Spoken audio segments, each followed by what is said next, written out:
अक्सर बच्चों को अक्षर सिखाना मतलब एबीसी सिखाना एक बड़ी चुनौती जैसा लगता है ना? पर सोचिए, क्या हो अगर हम इस पूरी प्रक्रिया को एक मज़ेदार, एक रोमांचक सफ़र में बदल दें? चलिए, आज इसी पर बात करते हैं। तो चलिए एक कहानी से शुरू करते हैं। मिलिए छोटी एम्मा से। उसके लिए पता है, अ से ज्ञ तक सीखना एक बोझ बन गया था। कोई एक्साइटमेंट नहीं, कोई मज़ा नहीं। और ये कहानी, ये बहुत जानी पहचानी सी लगती है ना? कई पेरेंट्स और टीचर्स हर रोज़ इसी चीज़ से जूझते हैं। तो फिर सवाल यही उठता है कि आखिर हम इस अक्षर सीखने की प्रक्रिया को एक बोरिंग काम से एक मज़ेदार खोज में बदलें, तो बदलें कैसे?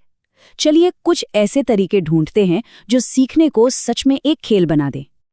और इसका जो सॉल्यूशन है ना, वो एक आहा मोमेंट में छिपा है। और वो मोमेंट क्या है?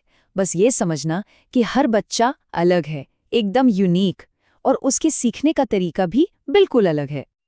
और सच कहूं तो यही इस पूरी बात का निचोड़ है।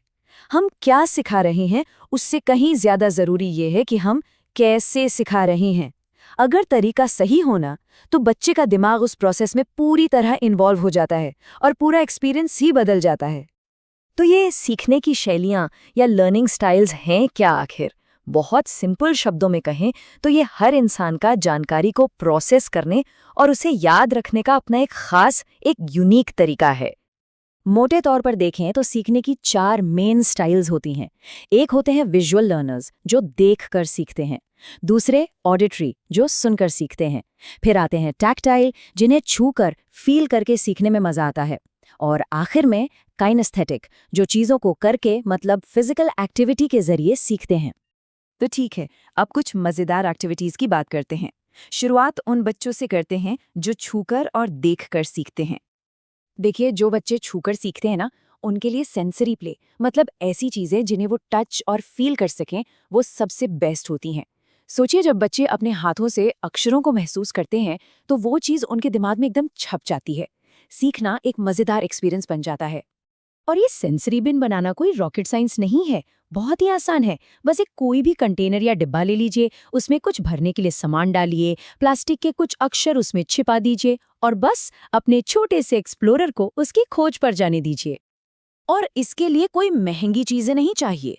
घर में जो आसानी से मिल जाए, आप उसका इस्तेमाल कर सकते हैं। जैसे सूखे चावल या पास्ता, रेत हो गई, या फिर रंगीन राजमा या चने भी चलेंगे। मतलब ऑप्शंस की कोई कमी नहीं है। और हाँ, ये सिर्फ अक्षर पहचानने के बारे में नहीं है। जब बच्चे लेटर कोलाज बनाते हैं या पेंटिंग करते हैं, तो ऐसी क्राफ्ट एक्टिविटीज से उनकी फाइन मोटर स्किल्स भी डेवलप होती हैं।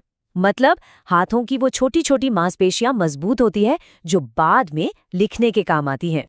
सबसे जरूरी बात याद रखिए है अडैप्टेशन, मतलब चीजों को बच्चे के हिसाब से बदलना। अगर कोई एक्टिविटी बच्चे के लिए बहुत मुश्किल हो रही है, तो उसे बदलिए। छोटी चीजों की जगह बड़ी चीजें इस्तेमाल कीजिए। हमारा मकसद सीखने को आसान और मजेदार बनाना है, बच्चे का टेस्ट लेना नहीं। अच्छा, तो अब बात करते हैं उन बच्चों की जो सुनकर और एक्टिव रहकर, घूम फिर कर सीखते हैं। क्या आपको अंदाजा है कि ऐसे बच्चों के लिए 52, जी हाँ, 52 से भी ज्यादा मजेदार खेल वाली एक्टिविटीज मौजूद है? ये सिर्फ एक नंबर नहीं है, ये इस बात का सबूत है कि जब बात क्रिएटिविटी की हो तो कोई लिमिट नहीं होती। तो म्यूजिक और मूवमेंट को अक्षरों से कैसे जोड़ें?